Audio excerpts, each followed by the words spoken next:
The woman, the child and the dragon. There's a great war in heaven. In Christian theology, it often refers to the rebellion of Lucifer, Satan, and a third of the angels against God, as described in the book of Revelation. This cosmic battle symbolizes the struggle between good and evil, with the forces of evil ultimately being cast out of heaven. This great prophecy was given Pastor John over 2,000 years ago. What is the secret behind this prophecy? Revelation chapter 12. Now a great sign appeared in heaven, a woman clothed with the sun, with the moon under her feet, and on her head a garland of 12 stars. Then being with child, she cried out in labor and in pain to give birth. And another sign appeared in heaven, behold, a great, fiery red dragon having 7 heads and 10 horns, and 7 diadems on his heads. His tail drew a third of the stars of heaven and threw them to the earth. And the dragon stood before the woman who was ready to give birth, to devour her child as soon as it was born. She bore a male child who was to rule all nations with a rod of iron.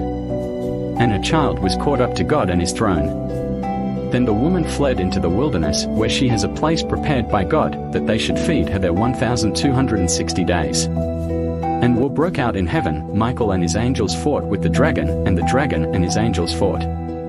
But they did not prevail, nor was a place found for them in heaven any longer. So the great dragon was cast out, that serpent of old, called the devil and Satan, who deceived the whole world. He was cast to the earth, and his angels were cast out with him. Then I heard a loud voice saying in heaven, Now salvation, and strength, and the kingdom of our God, and the power of his Christ have come, for the accuser of our brethren, who accused them before our God day and night, has been cast down. And they overcame him by the blood of the Lamb and by the word of their testimony, and they did not love their lives to the death. Therefore rejoice, O heavens, and you who dwell in them. Woe to the inhabitants of the earth and the sea. For the devil has come down to you, having great wrath, because he knows that he has a short time. Now when the dragon saw that he had been cast to the earth, he persecuted the woman who gave birth to the male child. But the woman was given 2 wings of a great eagle, that she might fly into the wilderness to her place, where she is nourished for a time and times and half a time, from the presence of the serpent. So the serpent spewed water out of his mouth like a flood after the woman, that he might cause her to be carried away by the flood. But the earth helped the woman, and the earth opened its mouth and swallowed up the flood which the dragon had spewed out of his mouth. And the dragon was enraged with the woman, and he went to make war with the rest of her offspring, who keep the commandments of God and have the testimony of Jesus Christ. War in heaven. Revelation 12 portrays a cosmic struggle between good and evil, represented by the woman, often interpreted as the church or Israel, her male child, interpreted as Christ, and the dragon, interpreted as Satan or evil forces.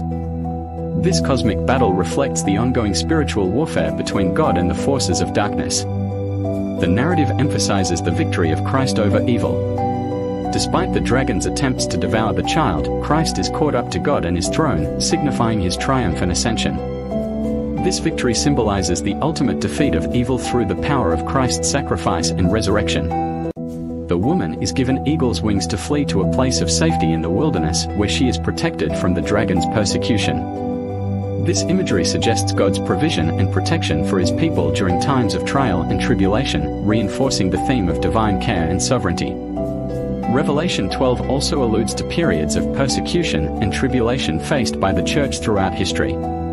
The woman's flight to the wilderness and the dragon's wrath against her offspring symbolize the challenges and trials endured by believers, especially in the context of eschatological events leading up to the end times. The symbolic imagery in Revelation 12 points to deeper spiritual truths and realities beyond the literal narrative. It encourages readers to contemplate the cosmic dimensions of the Christian faith, the unseen spiritual battles taking place, and the ultimate fulfillment of God's plan for redemption and restoration. Thank you for listening. Please don't forget to subscribe to our channel and turn on the notification for more. Thank you.